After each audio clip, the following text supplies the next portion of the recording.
If you dare.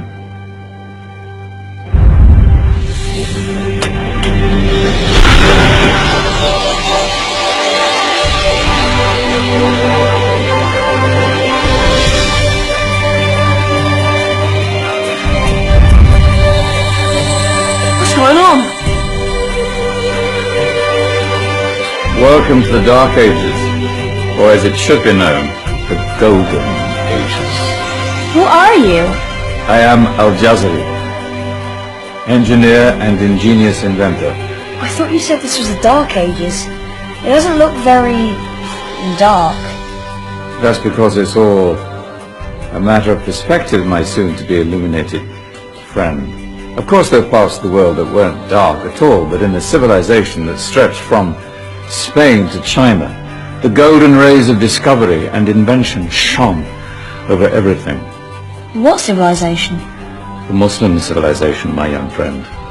Through scholars and scientists of various faiths, some of the most important discoveries known to man were made at this time. Discoveries that drew on knowledge of the ancients, but have more connections with your modern world than you could possibly ever imagine. Like what? Well, all sorts of things. I've got to get a picture of this.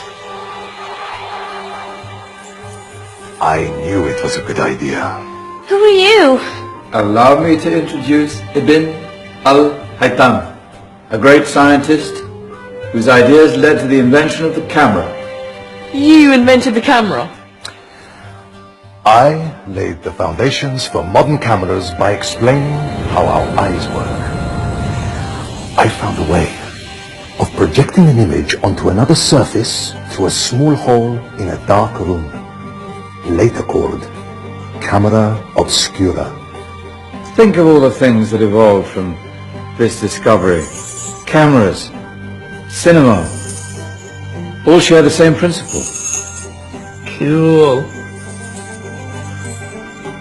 Look out below! Who's that?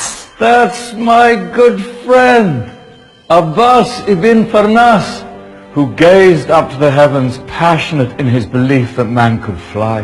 Whoa. Indeed, he dared to dream about flying 1,000 years before the Wright brothers.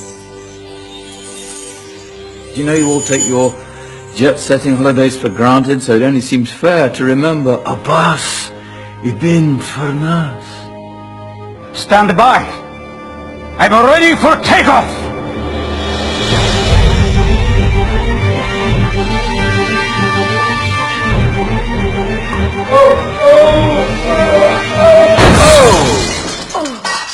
You did forget one thing, though. A tail, useful for landing. Ah, my back. Is there a doctor in the house? Did someone call? Ah, my old friend, why don't you introduce yourself to my young guests? I am Abul Qasim al-Zahrawi. Many call me the father of surgery. Did you actually do surgery back then? Of course we did. In fact, many of the surgical tools that I invented are still used in your modern hospitals. Excuse me, a patient needs my attention. Scalpel? I think I may need some stitches. In that case, I'll use catgut. Catgut? From the gut of animals. Perfect for stitching up internal wounds. The surgeons are still using it today. Sorry, mustache.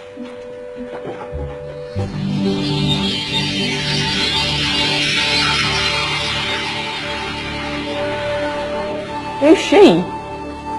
That's Maryam al-Astrolabi, one of the many brilliant women of her time. She made sophisticated astrolabes. Astro what? Astrolabes. They show the sky and the stars on a small flat plate you can hold in your hand. Think of them as ancient calculating or timekeeping devices. Today you have your watch, your compass, satellite navigation, helping people and explorers travel the world. Science at its brilliant best. And all these things were developed during the Golden Ages. Well, that's just the tip of the iceberg.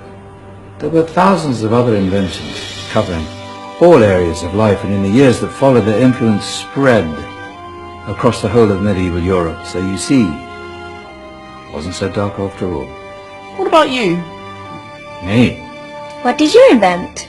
Well, I don't want to be big-headed, but I made some groundbreaking advances in engineering. I suppose my most significant discovery converted rotary motion into linear motion using a crank and connecting rod. It's essential in pumps and engines. In fact, I've no idea how the Industrial Revolution could have happened hundreds of years later without such a device. Not that I ever get the credit I deserve. But my crowning glory was my amazing time-telling machine, my legendary elephant clock.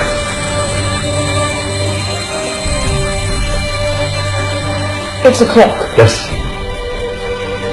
Dozens of components collected from different cultures around the world. Indian, Greek, Arabian, Egyptian, Chinese. Wow. A United Nations clock. That is pretty cool. Does it actually tell the time? Wow, yes, of course. If it wasn't for me, thousands of people would be late for everything. Speaking of time, we better get you back. And remember, spread the word. This was a golden age, and I've only shown you a tiny part of this wondrous time. There are countless other scientists and inventions directly connected to your modern world. You're just going to have to find out for yourselves. No, wait!